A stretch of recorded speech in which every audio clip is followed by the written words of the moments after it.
Good morning and greetings from the beautiful Treaty 4 territory in Regina, Saskatchewan, where it is pouring, as my father used to say, cats and dogs, from the traditional home of the Nahiawak, Assinipik, Nakota, Lakota First Nations, and the homeland of the Métis. Now, I have the great privilege of leading the University of Regina's Community Engagement Research Center, together with my colleague Irina. I also kind of co-lead the Western Hub of the Canadian Philanthropy Partnership Network. What a great day we had yesterday. We heard so many powerful stories about people and communities coming together to address gaps in mental health service, such creativity, such passion, so many good ideas, so much need. Irina and I are hopeful that everyone who attended yesterday and also today will make at least one new connection or gain some new insight or ideas that you can take into the work you do with community. This morning, we have another amazing lineup of speakers for you, representing different experiences, backgrounds, and entry points to the issue of mental health. We're going to start with some reflections by Dr. Rod McCormick about Indigenous mental health. The Centre for Addiction and Mental Health has included Dr. McCormick on their leading Canadians for mental health list. He is a much sought after Indigenous mental health teacher and leader, and we are so grateful that he has agreed to join us today to share some of his insight with us, even though he is no doubt emotionally exhausted from helping his community deal with the collective trauma they are experiencing.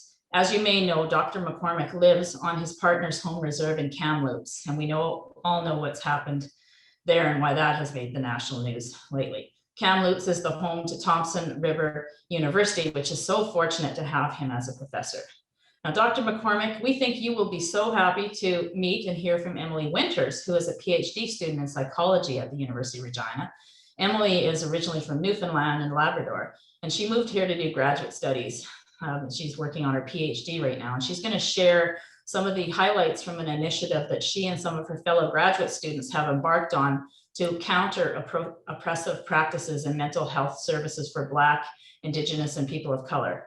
The passion of Emily and the students involved in this project they bring to this initiative allows me to be hopeful about the next generation of counseling psychologists and social workers. We'll put a link in the chat at some point this morning to their anti-racism speaker series.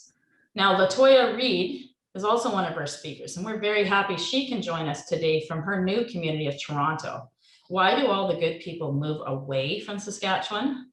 Latoya, we are very unhappy to see you move, but happy to see you enjoying your new life in Toronto. Latoya is a registered social worker and practicing psychotherapist who takes a decolonizing approach to therapy.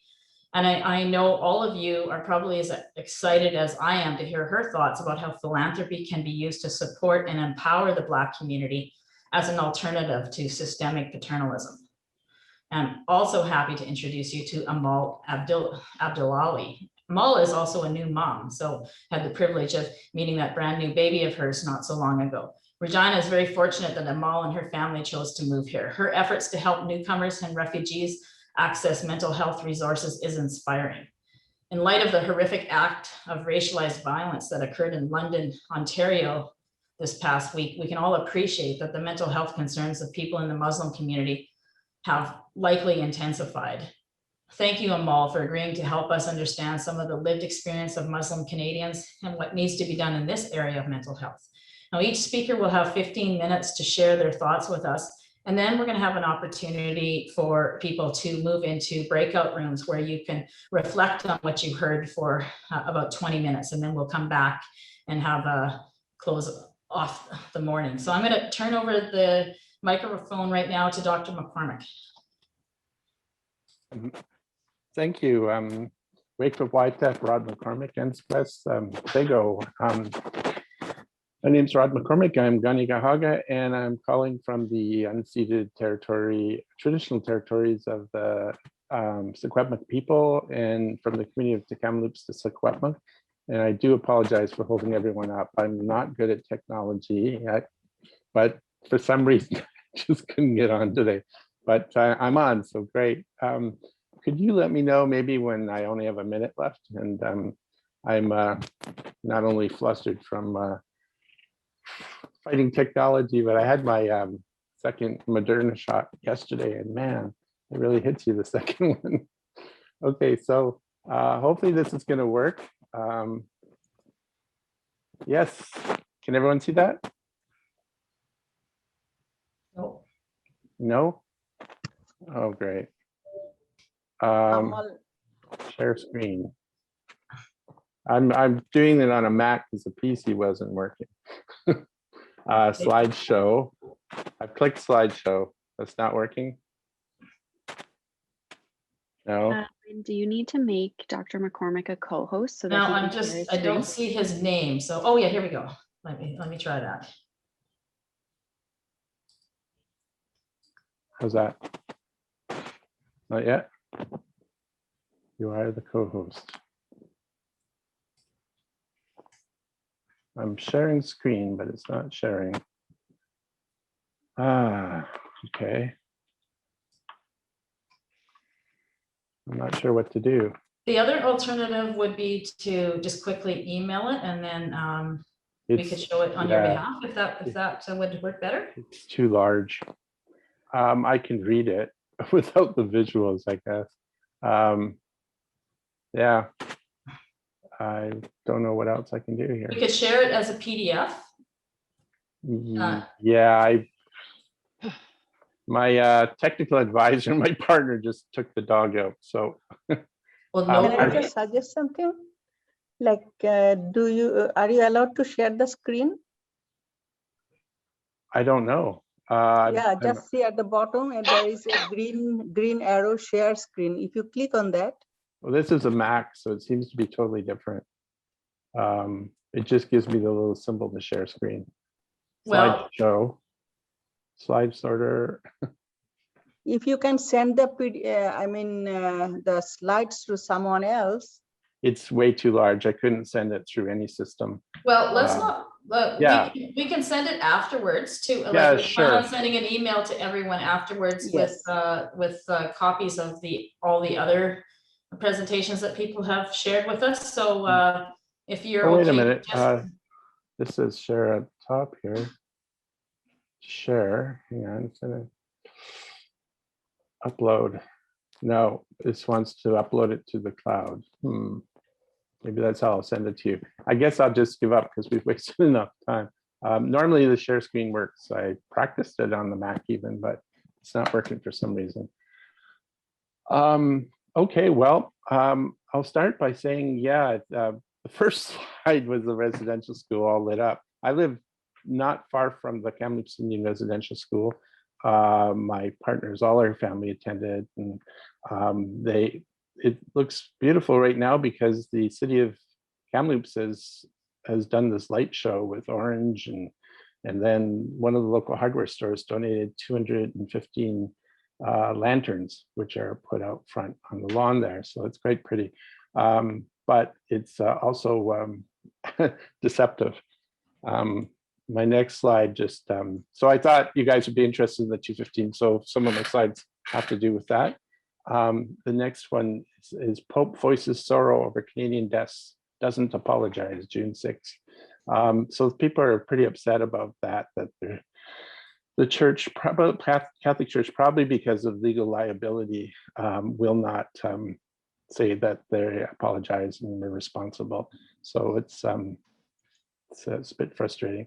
Similarly, the missionary oblates who ran the Kamloops school won't release the records and won't cooperate, which is pretty frustrating. The next slide, I was talking about the mental health profiles for a sample of BC's Aboriginal survivors of the Canadian Residential School. There's really little research that's been done on this, but just going down the list, you can't see the scale, but major depression was one of the largest mental health diagnoses at 21%. PTSD, 64%. Dysmic disorder, which is sort of a mild, prolonged form of depression, 20%.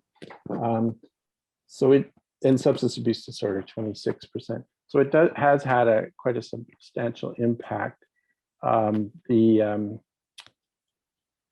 First Nations suicide rate is for males, it's approximately 5 times for that it is for non-Aboriginal, non-Indigenous people. And for females, it's 7 times as high. The COVID's been particularly bad. It's sort of exacerbated the rates. So the First Nations Health Authority collected one on overdoses, and it's in 2020 it was up 119%, the increase in toxic drug deaths amongst Indigenous peoples, and that's so COVID, I know, has been hard on everyone, but it's certainly had its impact on Indigenous peoples as well.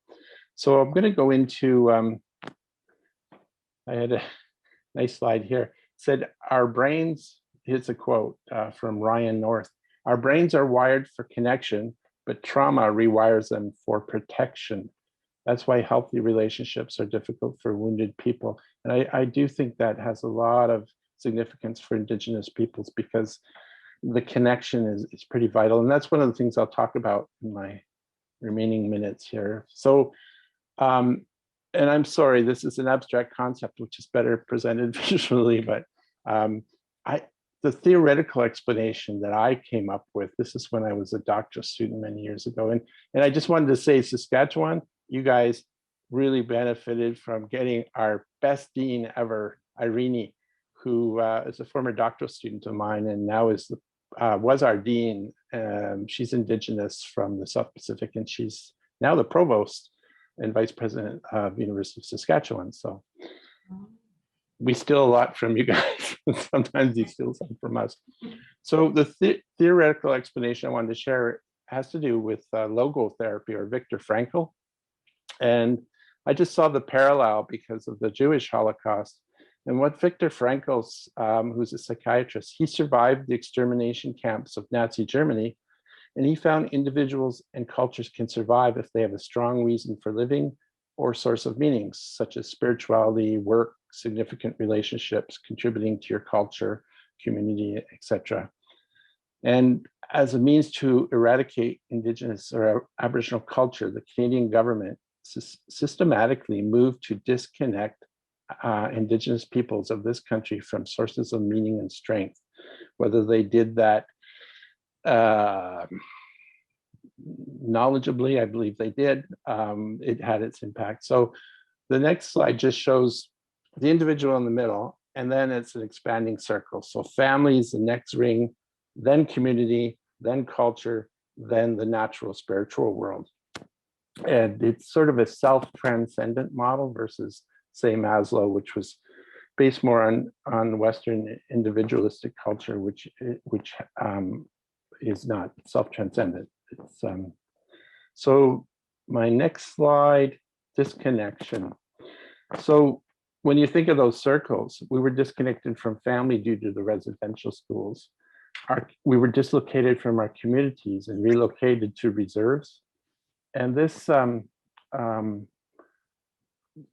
happened mostly for land grab reasons, but as well, there was forced replacement of traditional community leadership with elections imposed by Indian affairs. Cultural practices, so the next ring, were often banned or prohibited.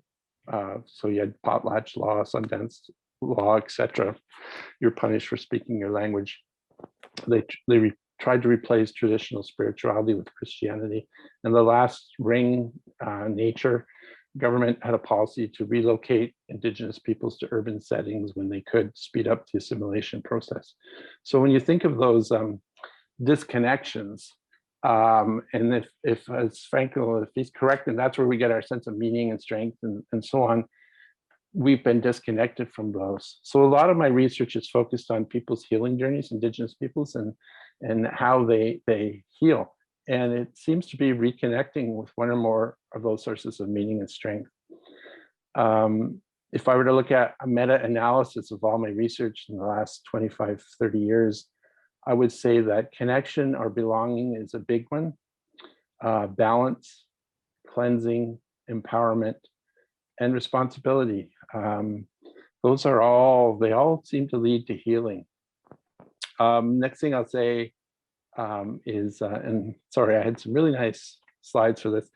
I'm really looking at healing from the land, and Umbashi is one of the networks I run. It's an Indigenous mentorship network, and I run a summer school called Healing from the Land, which I teach with an elder and a local elder who grew up on the land.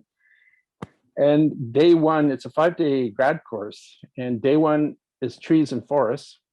So we're off to the forest, and we share teachings about how we heal from the forest.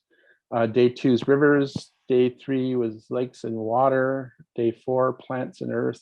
Day 5, hills and mountains.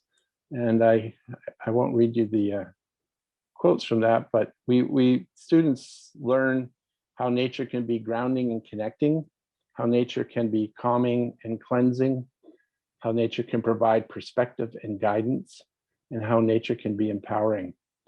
Yeah, I'll skip those because they're essentially, well, I'll read the quotes 5 times. Learning, here's one summer student, learning from a local knowledge keeper was the highlight of the course. He brought valuable insight and meaning into what it really means to heal from the land. In a time of reconciliation, our first step is to heal the self, and through this, we consider all that surrounds us. Mother Earth, Masi, for sharing your wisdom. And nothing is more likely to build true reconciliation and cooperation. Like promoting a shared value, connection, and responsibility for the land that we live on. Healing from the Land course helped to promote this connection and bridge understanding with regards to how nature can support healing as individuals and as a nation. So I'm doing research on these courses because there's a number of them now in Canada, and I'm looking at what works and what doesn't. So my next slide shows actually an Inuit man drawing back the arrow in the bow. And as a segue to the next presenter here, I wanted to mention the teachings. I was up in Iqaluit a couple of years ago presenting at a conference, and I learned about Inuit Kauyima Ya Tukanit. Hopefully I got that right. It's a belief that this collective body of knowledge prepares Inuit for success in the future. And the elders have used the bow and arrow analogy to explain the relevance these teachings have for the future. If you do not draw back the arrow in the bow, it will drop a short distance in front of you. And non-Indigenous people, like government folks, I've explained this using golf as a metaphor. So I believe the backswing is a good metaphor for research as well, as it's a good illustration of the importance of research. Before we can address a problem, we must research what we know, what we need to know, what resources are available to us, and generally to gather the strength needed to move forward. Traditional creation stories tell us that what we needed to know to lead a good life was provided by nature. Research might mean that we need to research or search again for what we once knew. So that the idea of the backswing is we first need to step backwards to develop a greater sense of self-efficacy. So we gather medicines by reviewing past accomplishments, identifying skills and community attributes, relationships, and resources to prepare ourselves to move forward. And I think that's a concept that's a little bit different from many Western ideas, because it's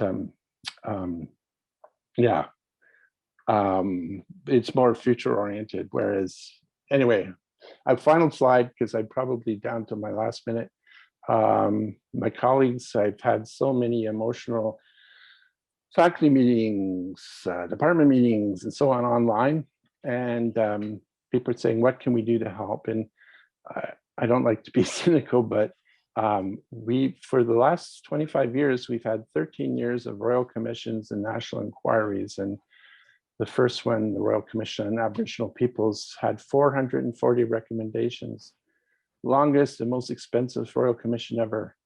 Very few of those were ever implemented. The TRC, Truth and Reconciliation Commission, 7 years, same cost as RCAP, 94 calls to action. So they didn't call it recommendations. They thought maybe if we call it calls to action, they'll be implemented. And the government's implemented 8 in the last 5.5 years.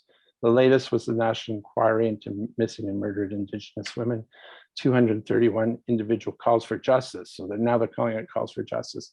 So if people want to know what they can do to help, there's 700 suggestions from all these royal commissions about what people can do to help.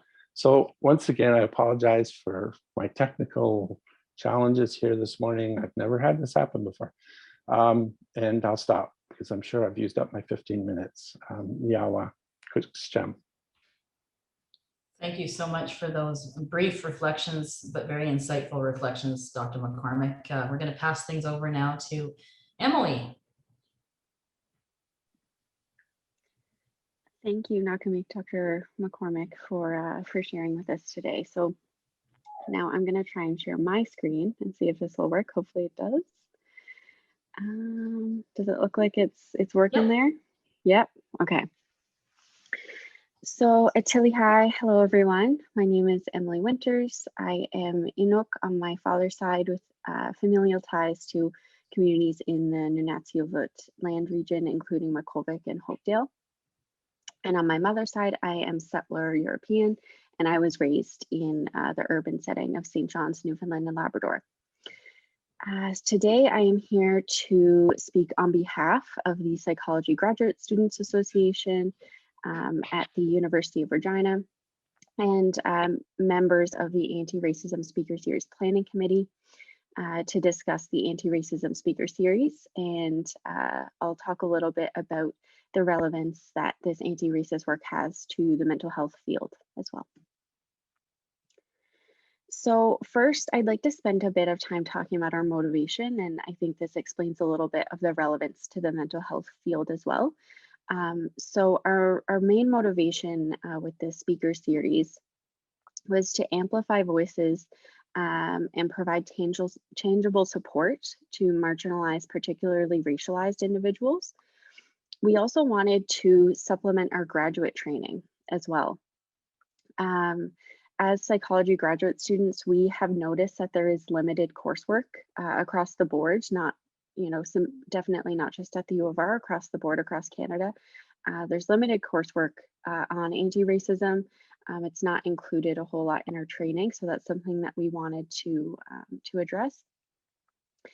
And we also felt that it was important to make this type of learning opportunity accessible to others, not just people who are in an academic setting, but we wanted to provide a space for others to listen and learn how to be anti-racist allies in both their professional and personal lives. And finally, as future clinicians and experimental psychologists, we have an ethical obligation to support and participate in decolonial and anti-oppressive work. So I'm going to provide a bit of background on that now from a specific perspective, but I think it applies more broadly as well. So one thing that I wanted to discuss is how the CPA, the Canadian Psychological Association, created a task force on responding to the Truth and Reconciliation Commission of Canada's final report, which Dr. McCormick just mentioned, those 94 calls to action that came from that report. So the CPA responded to this report through a task force, and I can put the link to that report as well in the chat. If folks don't have access to it, it's at the bottom of the slides as well. So if the slides are shared, then you can access it that way. But I guess for a bit of background, the CPA Code of Ethics for psychologists, we have 4 main principles that we are to abide by as psychologists. And these are referenced in the task force's report. Holy. These 4 principles are respect for the rights and dignity of persons and people, responsible caring, integrity in relationships, and responsibility to society.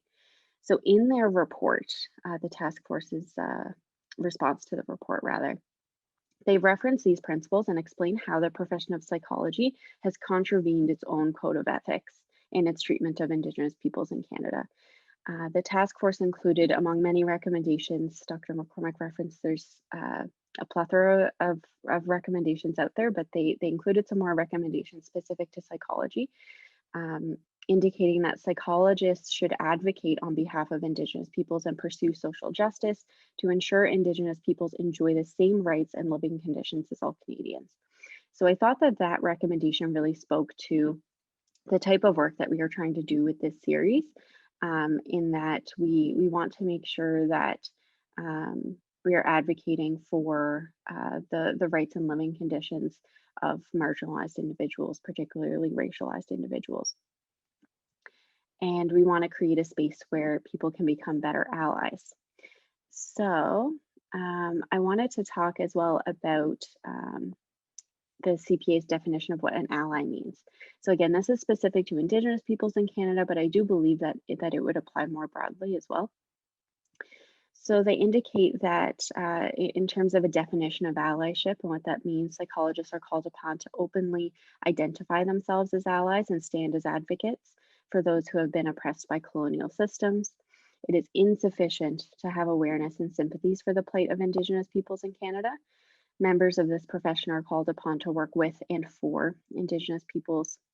This will involve prioritizing the use of time to learn about and understand how Indigenous people conceptualize themselves and their families, communities, health, and the impacts of colonial systems on their histories and current lives. So I'll move on now to talk a little bit about our events specifically, what they have looked like, and provide a little bit of background on them. But I thought it was nice to start out with a bit of a understanding of why we wanted to do this work and the relevance that it really has to the mental health field. So far we have had 4 events, and we are in the process of planning a 5th. So we started with a session focused on systemic racism and mental health. Then we had a session on systemic racism in research and academia. That was followed up by a session on systemic racism in our community, meaning Regina or more broadly to Saskatchewan as well. And then we had a special topic session on decolonizing evidence-based medicine. So all of our sessions, with the exception of the 4th one, so far have been a panel style session with 3 speakers and a moderator. So I'll discuss a little bit more in depth what those sessions have looked like. So as I said, the first session was on systemic racism and mental health. We were very honored to have these 3 wonderful speakers come and present at this session. So the first speaker was Richla Davis, who has her master's in education. She's a psychotherapist and anti-oppression consultant and social justice advocate. Richla spoke about what it means to be an anti-racist psychotherapist, assessing for racial trauma and unpacking symptoms of racism. Next, we had Asante Houghton, who is an advocate for social awareness, justice, and community betterment, and above all, hope, which I really like. Asante discussed impacts of systemic racism on mental health and personal, familial, historical origins of distrust Black folks have of institutions. And then we had Tanya Churton, who has her Bachelor of Social Work. She's an educator, mental health advocate, storyteller. She discussed narratives taught about Black folks and their impacts in addition to collective care. So I wanted to discuss a little bit, about or kind of explain what these speakers focused on, because this session was focused on mental health. In describing the rest of the sessions, I'll just kind of mention who the speakers were and go through it that way. So the next session that we did was focused on systemic racism in research and academia. As graduate students, we felt that this was an important topic to cover as well. And I won't read everyone's bios here, all the speakers for the sake of time, but if the slides are sent out, again, feel free to read those. So for this session, we had Dr. Verna St. Dennis, who is an anti-racist education researcher and member of Beardy's and Okamasas First Nation. We had Anthony Elsom speak as well, who has his Bachelor of Arts honors in psychology. and he is the research coordinator for the Depression, Cognition, and Culture Lab at the University of Regina. We also had Dr. Carrie Barassa, who is the scientific director of the CIHR Institute for Indigenous Peoples Health and a professor at the University of Saskatchewan. So we were very honored again to have these three wonderful speakers come and present for our audience. And it was again a very meaningful session. We also had a session on racism in our community. Someone here is a little familiar. I'll get to hear from her in a moment. So for this session, we had Juliet Bouchy, who's an anti-racism and health educator and a doctoral student in the Faculty of Education at the University of Regina. We had Dr. Oba come and speak, who is an assistant professor at Ryerson University, former professor of social work at the University of Regina. And I won't speak too much about Latoya Reed because she's here today, luckily, so we'll get to hear more from her in a moment. But Latoya is a registered social worker actively advocating for social change, previously in the province of Saskatchewan, but now learning in Toronto, which is wonderful. So again, this was a very meaningful session, and I'm very grateful that I will again get to hear from Latoya and that I'm able to share that with all of you here today. The last session that we had was a special topic session with one speaker, Dr. Jared Swidrovich, and he spoke about decolonizing evidence-based medicine. Dr. Swidrovich has been a pharmacist for the past 11 years, and he was the first self-identified First Nations doctor of pharmacy in Canada.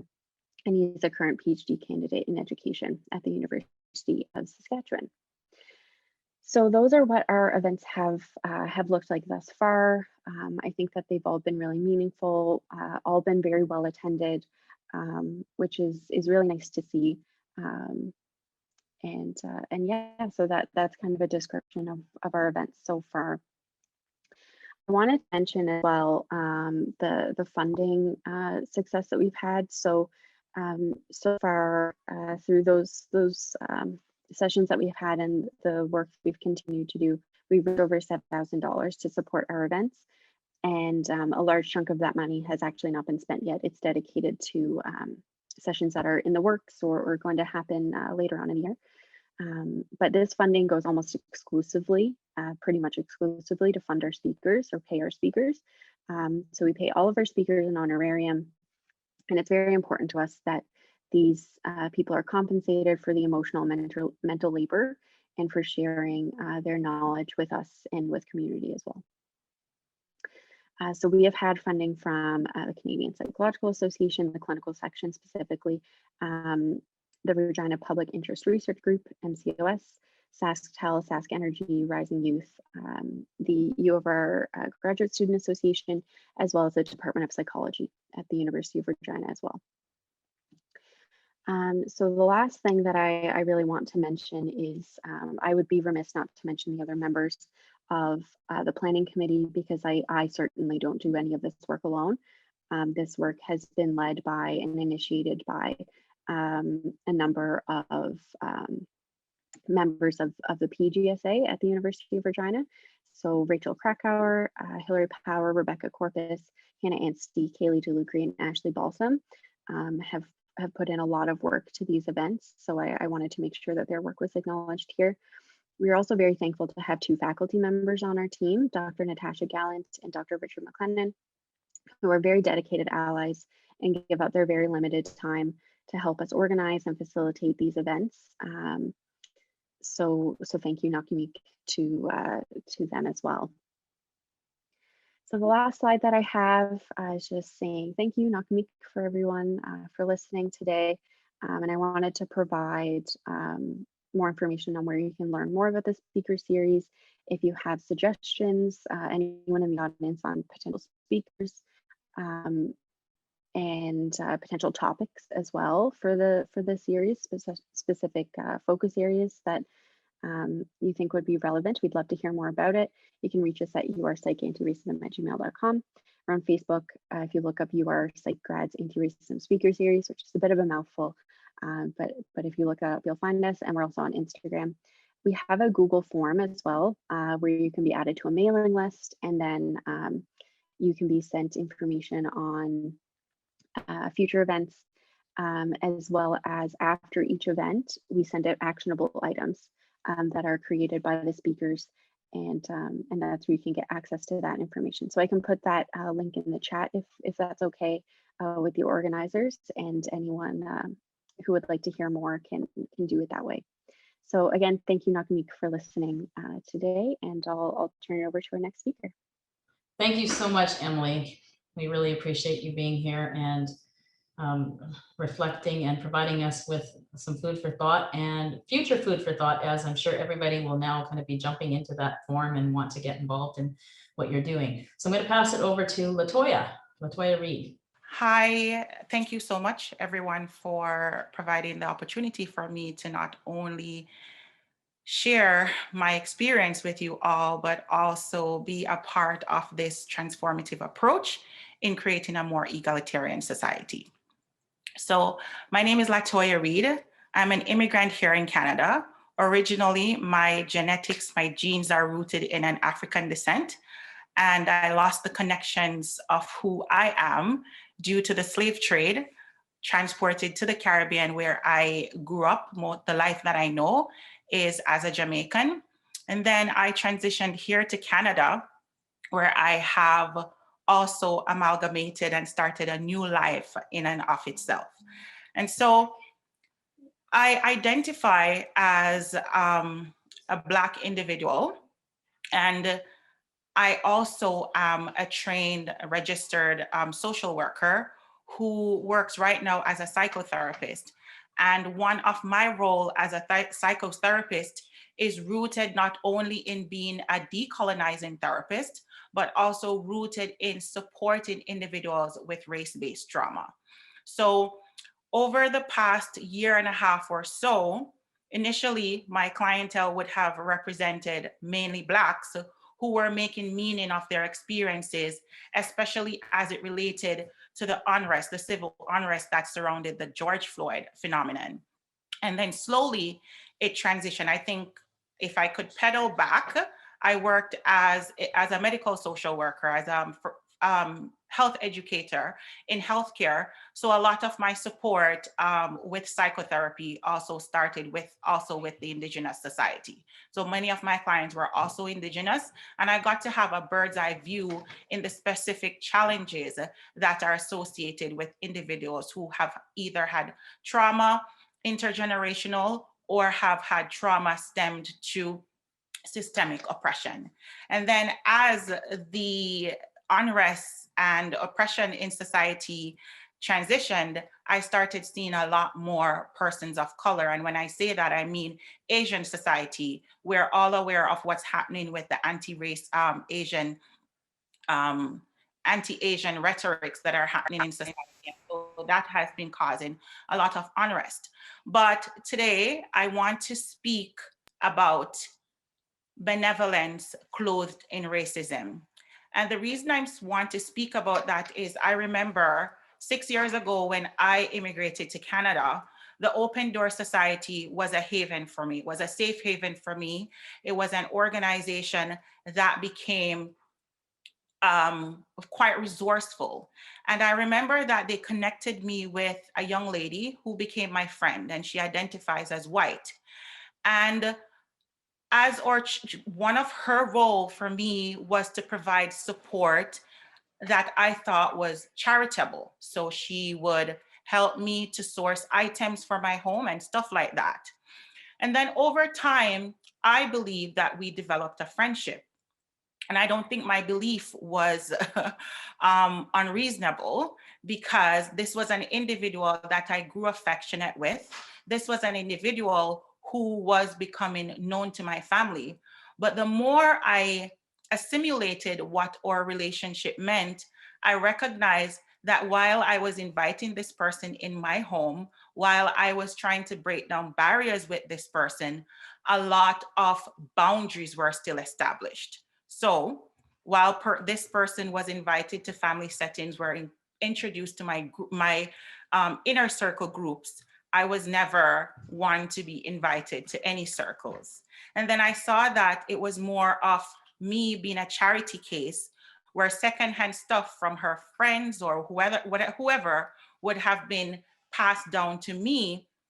And when I made meaning of that, I recognized that my relationship with this individual was very, very restricted.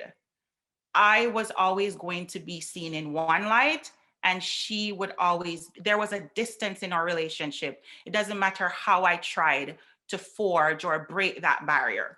And so I still love that individual, but last year, my consultation with that individual when I was going through my own struggles with the race-based trauma that surrounded me was for her to ask, how can I be of support to you?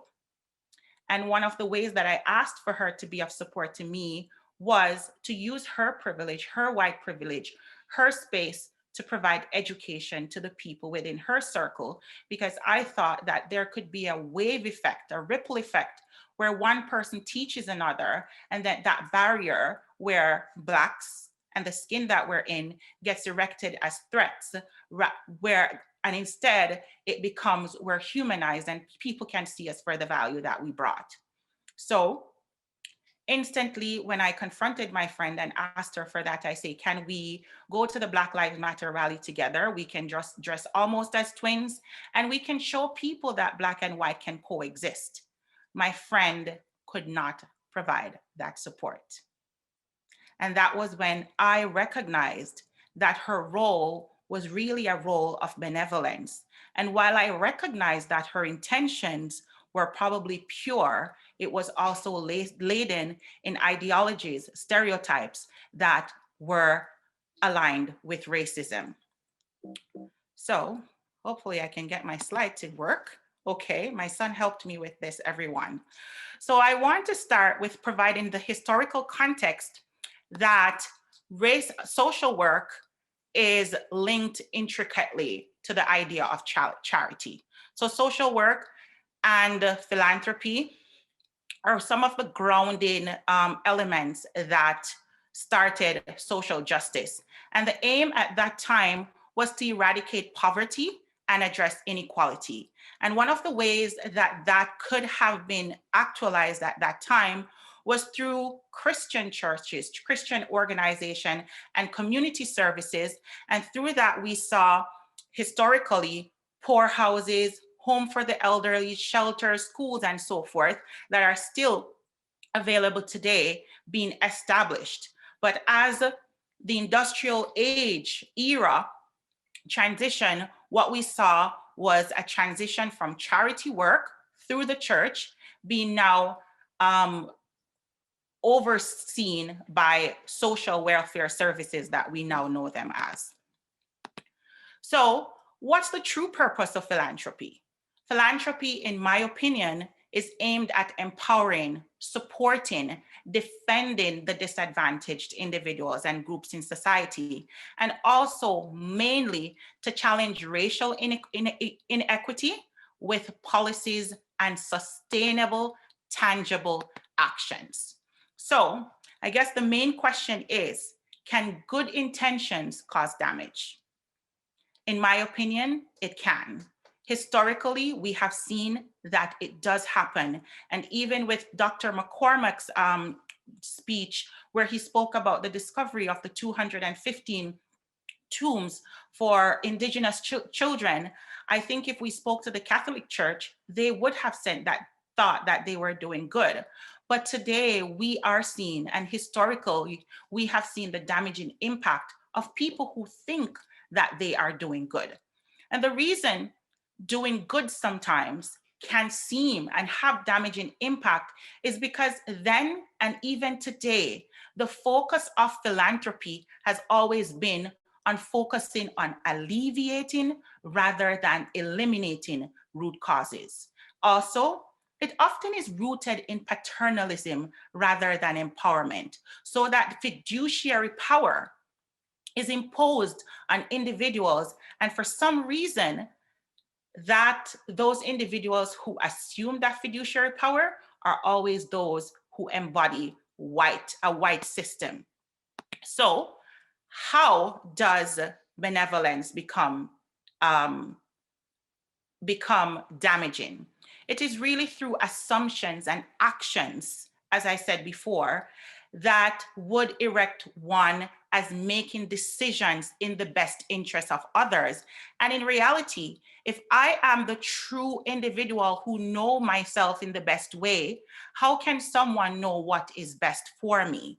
So how is one able to make decisions on my behalf when instead the assumption should be one where or input is sought or leadership is valued, and opportunity is presented to anyone who wants to occupy the space of philanthropy or the space of charity by providing themselves with the humility to be corrected and to really have those corrections actualized. So, as I said before, a fiduciary ideology and paternalistic ideologies and policies are laden in decision making, where people think that they're making decisions on our behalf and or in our best interest. And oftentimes what happens is those decisions are laden in racist notions that often erect us as undeveloped or lacking the ability to make decisions in our own best interests. So Tabani, in her book, The Exalted Subjects, speaks about the dichotomic divide that runs within the Canadian nation. And that is one where whiteness is situated as civilized and is a standard for measurement among racialized groups or non-white groups.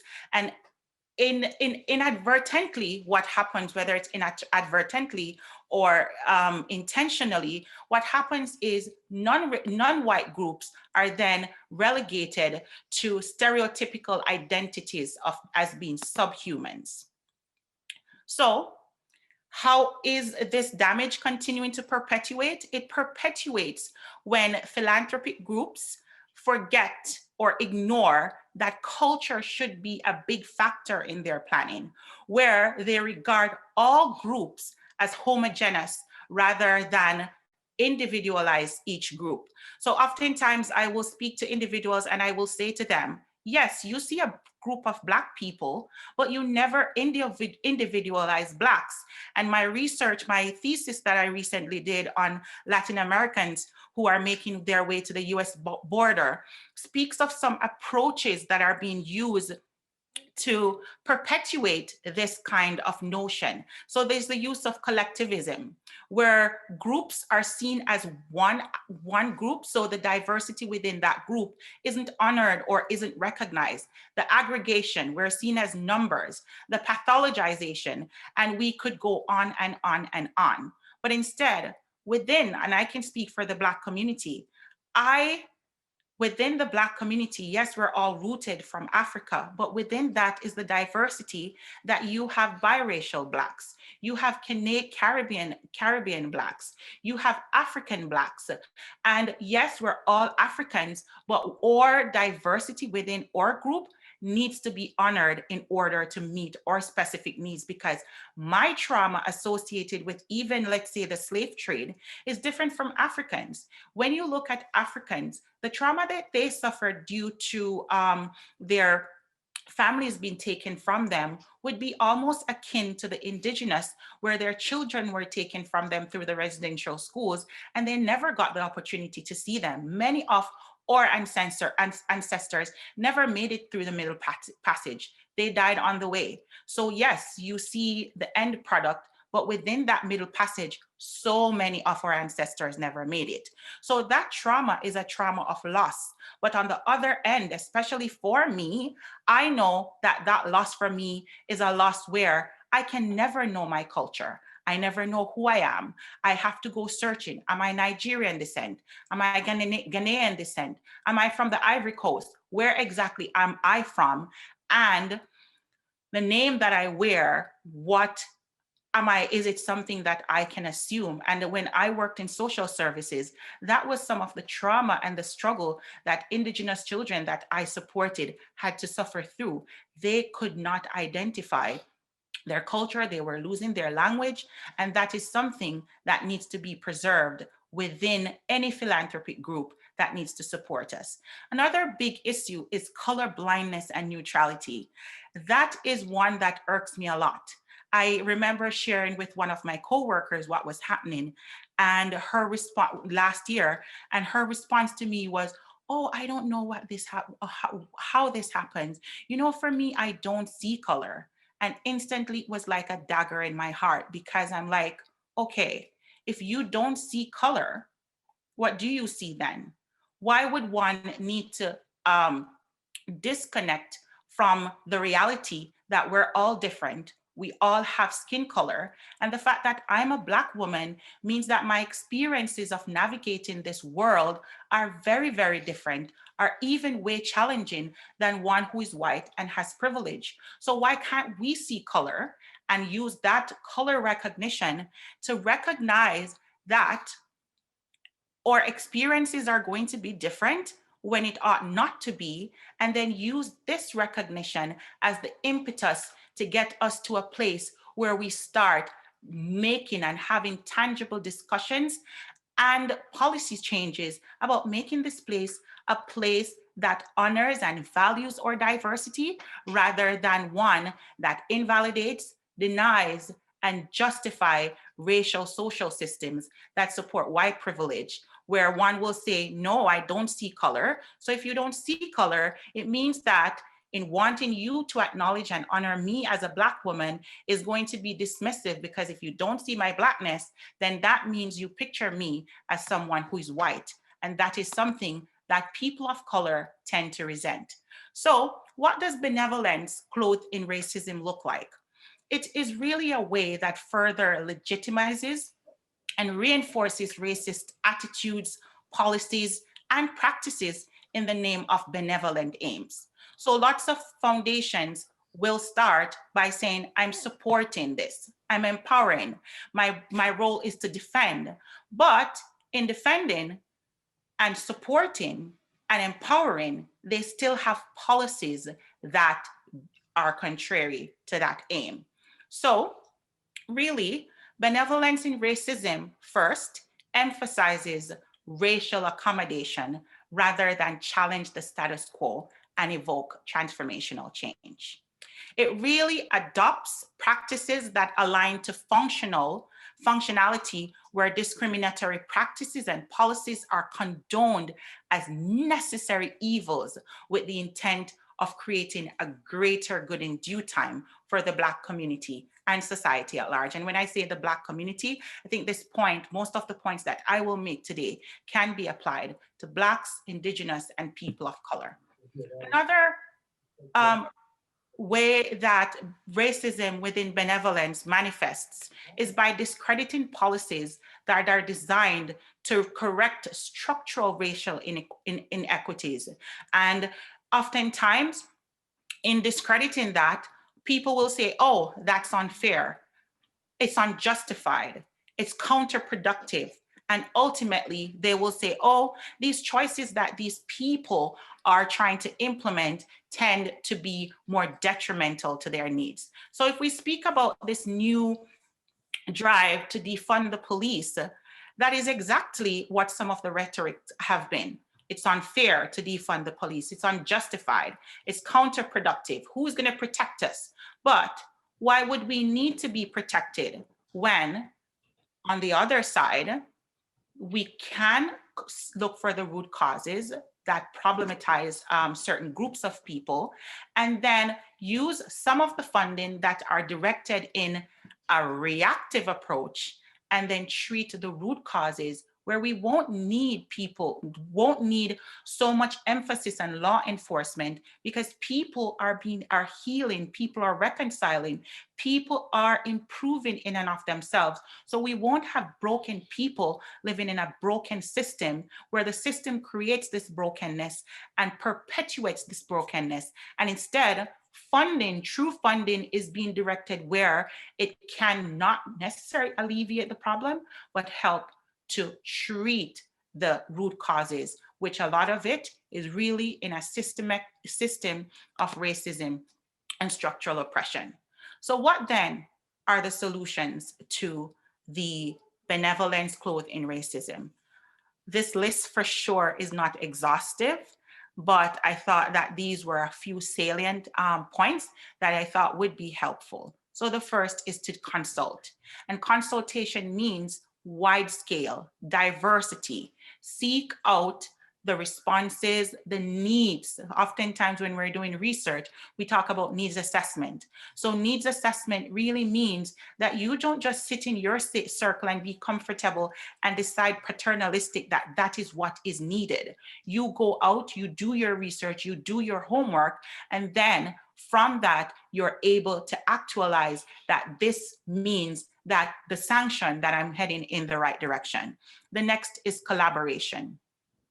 Work needs to take place not in a vacuum, but in a collaborative setting where people aren't recreating the historical context of making decisions on behalf of others, but the empowering approach is taken where I become a consultant in my own welfare, because who knows better what's good for me or what will be best for me than me. Also, recognizing that it's not a one size fits all. It's taking a tailored approach, and the only way that it can be tailored is by collaborating. And collaboration in essence means more Blacks, more Indigenous, more people of color being involved in leadership and management. And it doesn't mean leadership where it is done where you insert this person in a leadership position because we want to meet a diversity quota. No, we want it to be purposeful. We want it to be intentional, because the focus is to ensure that our actions and our policies are sustainable and are focused. And finally, funding. And as I spoke and as I prepared my slide and I thought about funding, it always takes me back to when I worked with nonprofit organization with First Nation individuals. And for the life of one of the clients that I had, I would always take her back to home visits, her reserve in North Battleford, Sweetgrass Reserve, and another reserve a little further.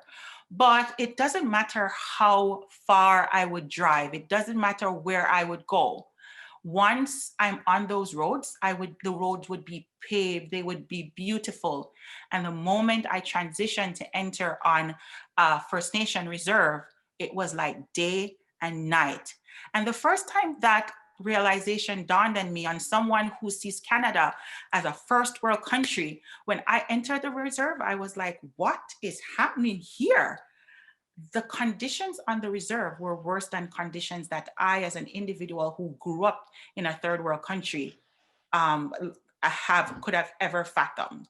And it was a rude awakening for me, the stark disparity in Canada as it relates to racialized groups and mainstream groups. And so when I say funding, I really mean funding where it's purposeful, funding where it's not. I was driving in Toronto and I was driving past a Catholic school, and the Catholic school on one side, it was glorious. The school was just beauty to the eyes, a feast that my eyes had. And right across the street was a public school, and it was day and night. And I thought and imagined all the children who had to sit across at that school and look over at the Catholic school and wondered what life would be there.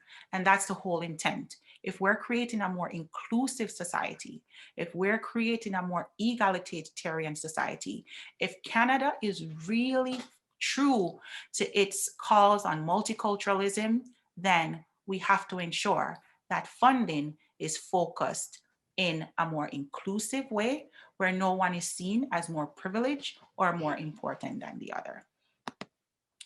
So that is it for me today on race-based trauma and benevolence clothed in racism. And I thank you all for listening. Thank you so much, Latoya. The one bad thing about these Zoom rooms is that I can't run and give you a hug and thank you for those inspiring words. But I'm going to pass it over now to Amal, who's going to talk a little bit from the perspective of someone from the Muslim community. Thank you. You can hear me, right? Okay, thank you, Latoya, Emily, and Rod. That was inspirational, and like I could relate. Obviously, you guys know we're all coming sort of from the same perspective in terms of anti-racism and our experiences in Canada. So I wanted to begin by acknowledging that I am joining this panel from the ancestral, traditional, contemporary gathering grounds, meeting places, and travel routes for the people of this area known as Treaty 4 territory, the original land of the Cree, Ojibwe, Saulteaux, Dakota, Nakota, Lakota, and the home land of the Métis nations.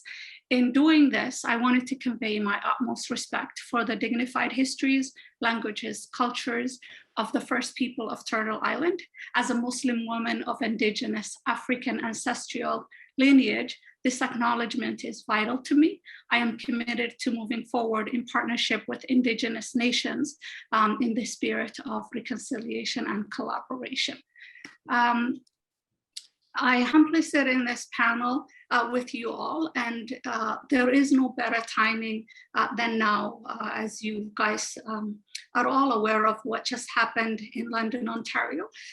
So the timing right now to show our unity, resilience, and solidarity as a community, this is there is no better timing than right now. My community is experiencing vicarious trauma with a global pandemic that is disproportionately taking us out physically, emotionally, financially. The devastation of job losses due to COVID-19, coupled with the anti-Blackness, Islamophobic, racially motivated hate crimes and attacks against Muslims and Black people.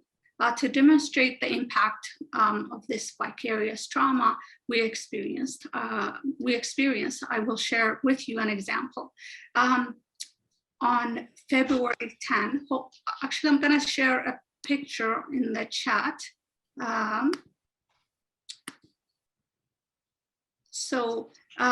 On February 10, 2015, Dia Shadi Barakat, he was a first-year dentistry student. Yusor Mohammed Abu Salha, she was also planning to join him, and her sister, Razan Mohammed Abu Salha, so the couple and the sister were killed in their home in Chapel Hill, North Carolina. The investigation and the media reports stated the crime was motivated by ongoing neighbor dispute over parking. That same month, I came home and I parked in my parking spot. As soon as I got out of the car, my neighbor who was parked next to me also got out of his car. He came up to me like very uncomfortably close and said to me, "You people don't know how to park." He was big, older white man, was of the same build, age, and even looked similar to the man who had just murdered the 3 college Muslim students. I froze. I could not utter a word to him. I was scared for my life. I imagined he could just kill me at that moment, and it would just be reported as a parking dispute. I did not own a car at the time, so I just borrowed that car that day. So I hardly ever used my parking spot, and this was our first encounter. Later on, when I had time to sort of process, I joked in my head and to family that which of my peoples did he mean? You know, Ontarians, because that's where I was sort of grew up and I learned how to drive. Did he mean Black people? Did he mean women? Did he mean Muslims? So, you know, I can joke about it afterwards, but at that moment, I was really scared for my life. So our community is mostly immigrants here in Regina, Saskatchewan. So they're mostly immigrants, children of immigrants or former refugees. Some community members face language barriers as they just are recent arrivals, like the Syrian community, for example. And so they face language barriers, and so they won't be able to describe what they're going through in terms of mental health needs. The stigma, there is still a stigma associated with mental health culturally, and some assume and or are told having mental illness is a weakness of faith. Some of our cultures teach us not to feel emotions or show emotions, so we shut down. So we hear boys don't cry, Black people don't go to therapy, don't show weakness. Admitting you need help is a weakness. Sometimes even myself, my family would joke around that I'm too westernized, or, why am I acting? This is not how we act if I ever show emotion. Some community members have experienced direct violence or have witnessed. Refugees and immigrants have experienced many losses, and such as many of their families, friends, loss of their community. So they're just starting all over in a new community. Others have experienced the hardship of living in refugee camps. So they did not heal from all that trauma that they have experienced. And then on top of that, now the vicarious trauma we experience whenever there is an attack against a person of the same faith or the same race. We know emotions and mental illness, when untreated, will continue to impact us and our children. So we also have generational trauma. There is lack of resources in this community, and therapists that have the knowledge of faith-based, cultural safety, cultural humility. So persons of color often have to spend time teaching the therapist about certain cultural and faith-based issues in order for the therapist to understand their lived experience. We don't have the privilege of starting therapy session without needing to. Our community is sometimes more comfortable. So in that sense, I was really happy to hear about the work Emily's postgraduate students at the university is doing, and Latoya. So I'm definitely going to reach out to you guys because that is really important. That's what we need, is people who have that faith-based, cultural-based, or at least have the knowledge and willing to learn. So thank you for the work that you're doing. Our community is sometimes more comfortable talking about what they experience with imams and leaders that they trust, community leaders that they trust. But how can the imams and community leaders assist if they don't have access to resources? They do not have basic training in mental health. And so when you don't have the basic training in mental health, you're adding to the damage sometimes by, sort of telling the person, this is the solution is spiritual healing, or, without really diagnosing the problem better, at least. So they need basic training of mental health, and they're not familiar with the resources that are available within the broader community. So even myself, I consider myself a community leader, and I've been looking for resources, and there are some resources right now, as I just heard, but I'm not aware of what's going on in the broader community. I just try to do a quick Google search, and I can't see someone who's of the Muslim community who's a therapist, for adults or things like that, So we don't know what's going on in the broader community, or they may not have access to therapists that they can refer the community members.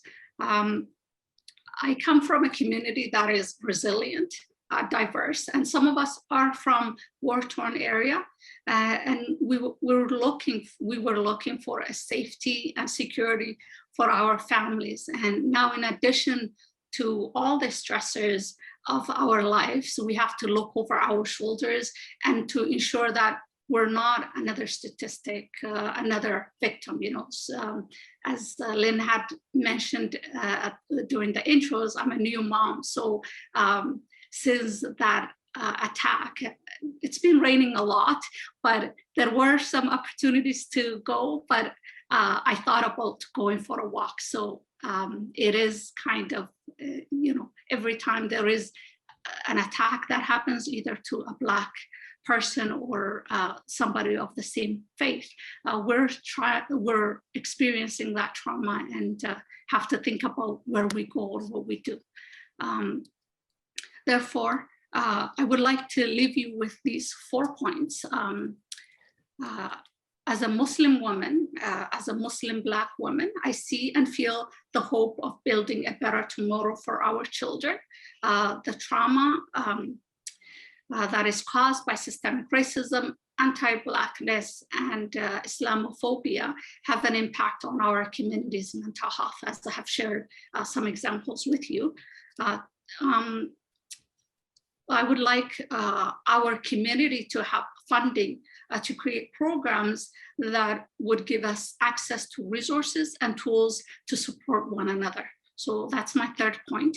And my final point is that it would be very beneficial for our community to have access to therapists that we can connect with, who are persons of color, of the same faith and or culture, and with the same experience, or at least someone, like I said, who has the knowledge, so that has that cultural humility, safety, and has knowledge on how to deal with our people of the same faith and culture.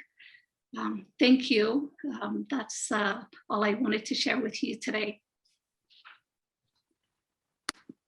Wow, that was another fantastic presentation. And Amal, I know you were a little bit nervous coming into this, but you were so passionate and did such a good job kind of reflecting on the needs of Muslim Canadians and especially people living in Saskatchewan. So thank you so much.